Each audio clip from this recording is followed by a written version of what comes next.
So what many of you are probably aware of, probably by now, if you follow me on social media, by the way, Twitter, KeyJHD, Instagram, KeyJHD, YouTube, KeyJHD, you get the drill, you get the picture. I've been going through some studio upgrades. This is not one of them. There's just a couple of guitars that we have in the Conga.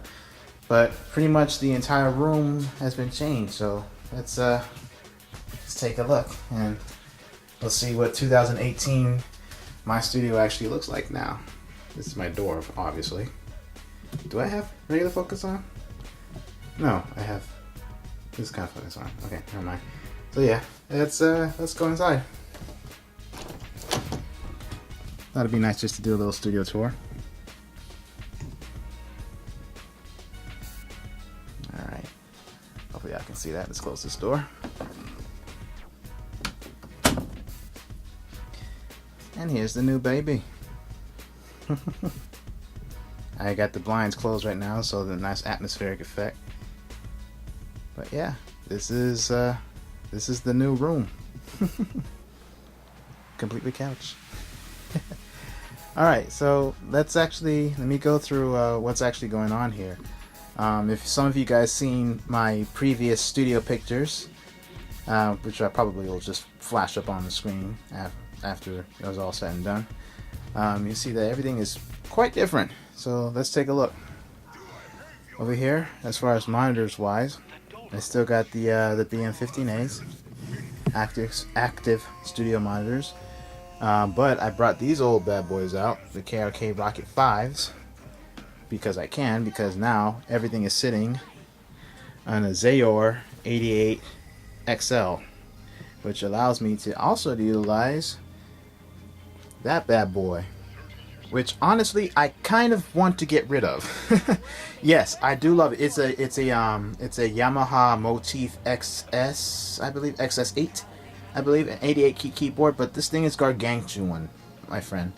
Like it's way too much what I need for what essentially I'm just using as a MIDI controller. Yes, it has its own patches, it's its own synthesizer, but I don't even have it plugged in to utilize its patches. I'm just utilizing the MIDI aspect of it and, you know, weighted keys. And one thing I do love about it, which is kind of going to be something that I'm going to miss about it if I do decide to get rid of it, is the key action. Because yeah, the key action is actually really quite good. But up top of here, I have an Oxygen 49, the older version, which is nice for fast passages and everything like that. But nothing beats a weighted keyboard, because you know I do is keyboardist, blah blah blah, and yeah, player. So anyway, over here we have my patch bays. Let me actually get those in focus so y'all can actually see them. There we go. So, Samson patch bay. These are still my old patch bays. I actually want to replace this one eventually because I do not like how the channels are actually arranged. Like, specifically, channel 1 and 2 always have a problem where because it's a board that is actually its own its own module. That for whatever reason, 1 and 2, if it tilts, then 1 and 2 channels get blended together, so 2 gets the input of 1, which is really bad. Surprisingly enough, the Behringer is actually better than this guy, so I don't know. Eventually, I saw an art patch bay on Amazon that looked pretty decent, so I might replace that with that eventually, but right now it's all good. Followed by an Art XLR patch bay, and this is definitely new. This is actually a custom patch. Let me see if I can get a little bit more light in here so y'all can actually see what I'm talking about. Alright, there we go. That's better. So now, this is actually new because of this desk. I have access to it. These are actually custom XLR based patches that I can actually patch into my computer. So what I decided to go with is an HDMI, because sometimes I actually do some streaming, and I have a VHS project that I have to get all in the system and convert to digital, so you know, preserve memories and such. So Boop, just put the VCR up here and just plug in directly into there, and then that goes directly into the capture card or wherever I want the HDMI input to come into. Anyway, USB 2.0, USB 2.0, and have not decided yet. There is a USB 3.0, what you call it? Not a dongle, but a plug. Well, for lack of a better word, plug, or keystone, or however you want to say that actually can fit here. But I've read a couple of reviews about it not being exactly really good as far as like power, like as far as like if you need power over USB. I've seen some reviews like with a couple of drops here and there, but I don't know. The reviews are very sparse to know, so I'll see if there's anything else, but we'll see. Or I just might just leave it open anyway. So here we have my power conditioner. Still rocking this old boy. It's a Monster Pro 2500.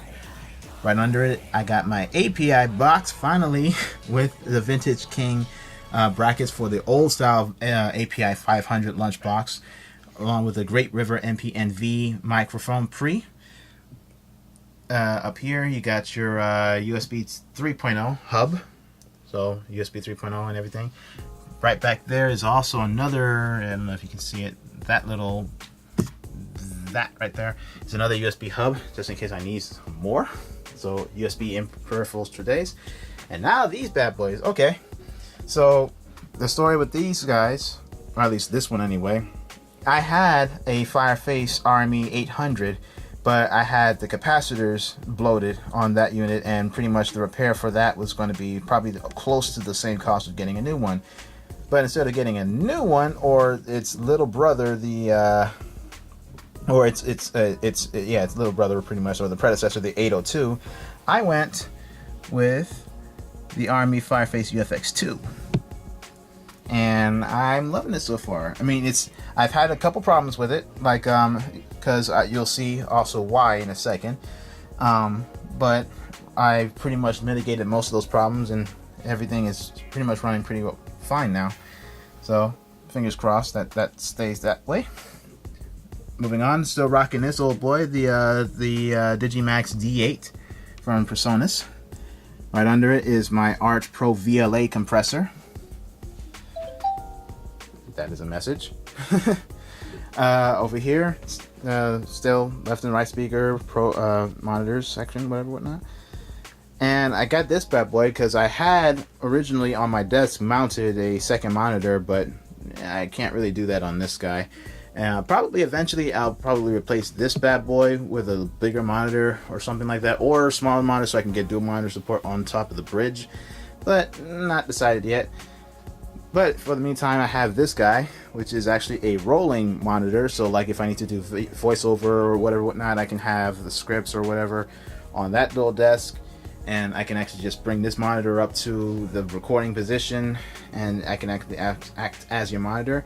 Not sure if that's going to be the most practical use for it, or if I'm going to utilize it that much that way, but you know, there's still advantages to a rolling monitor, especially if I want to, you know, set at the mix position and then just bring it closer, or I just need more desk space to bring something over. Speaking of desk, this guy sitting at the mix position with it is a little high because of the keyboard. So it actually puts your arms position a little too high to my liking. So I got this. It's a little medical desk, but it gives you, let me come out a little bit, it gives you a lot of real estate. Focus a little bit, sorry about that. It gives you a lot of real estate for your mouse. Like, you know, you can just move this over. Now you have all this mouse room to do whatever you want to. In a mixing environment, probably not as important, but for other things that might be obvious, yeah, you can probably see the advantage of having a little bit more mouse space. And that is my phone. What time is it? I can't see it. Oh well. It's 12:56. Okay. So let's actually, there we go. So let's go under the desk. And there's my computer. Is a, if you can see that. Ha ha ha ha ha ha ha ha ha ha ha. There you go. It is a custom built PC system. Yes, I did get rid of the Mac. Mainly because I have my new gripes with Apple and how they support their prosumer market now. So me being a PC guy and knowing how to repair and all that other crap with PCs and stuff like that, and considering I have a now defined upgrade path, it seemed like a pretty fine way to go. And obviously things haven't been perfect, like things okay, yeah, so now I guess now is a good time to talk about this. There's a problem with, particularly with that motherboard, which is an X99 on the i7 6800, 64 gigs of RAM, and there's just as a, just to give you an idea of what the specs are on that guy, where if you do not turn a specific mouse setting on, then you're going to get like stutters. That, and also coupled with the specific USB driver that I have installed on this system, causes the audio to stutter. Needless to say, with a Mac, you're more than likely not going to get a problem like that. But if you're willing to diagnose, and you know a little thing or two about repairing PCs here and there, then you should not have a problem with a Windows-based system. And honestly, after I figured that problem, this is a Windows 10 based system. After I figured out that problem, things have been extremely smooth. Like, I mean, crash potential is probably on par with Mac right now. Session stability has been like second to none. Like, it's been no qualitative difference between the Mac when I used to have it versus the PC that I have now. So I have no complaints, and I have a session loaded. And right now, I have it. Oh, and the good thing about this new interface, A/B switching. I don't know if you can really hear it though. And that's a new song I'm working on. Some of you probably know what that song is. Oh yeah, over here, it's my networking stack, and I got Broly up here. Broly is guarding my network.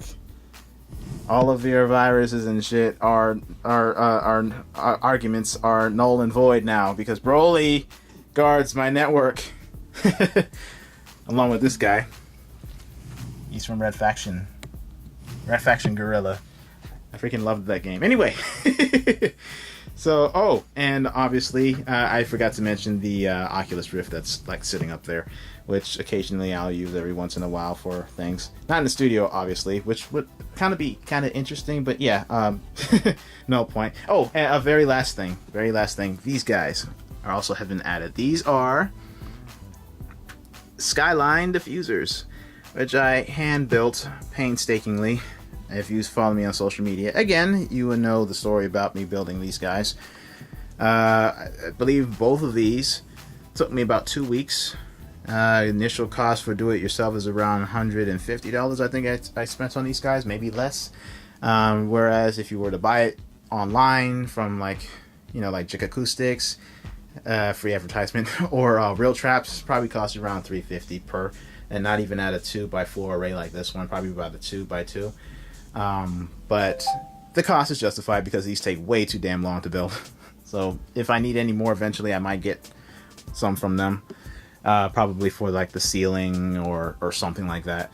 And if you notice, I do have this blank section over here because I do have absorption. And the cool thing about this is that I got 2 more absorbers down here. So if I want to, let me see if I can get it with one hand. Ugh.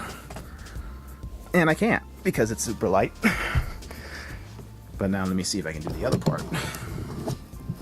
So, if I go over here, and I can hang this guy. It's not on the bracket per se, all the way. But all I would do with that is just have another gobo. Now it's actually messing with me now, my ears. But I would just have another gobo on the side, have the microphone stand that's outside right there, and boom, makeshift microphone, recording booth for microphone and recordings and such. And the reason why I don't have this up here is because adding this in my opinion, and to my ears, gives me way too much absorption that I actually like. Like it just messes with my ears. So I'm going to patch that portion of the wall. I'm leaving that there, and just becomes a makeshift microphone booth whenever I need it. And then it just stores right back here, along with the other one. So let's go over here. That's pretty much it, guys. That is my new studio for 2018. Hope you enjoyed the tour. Later.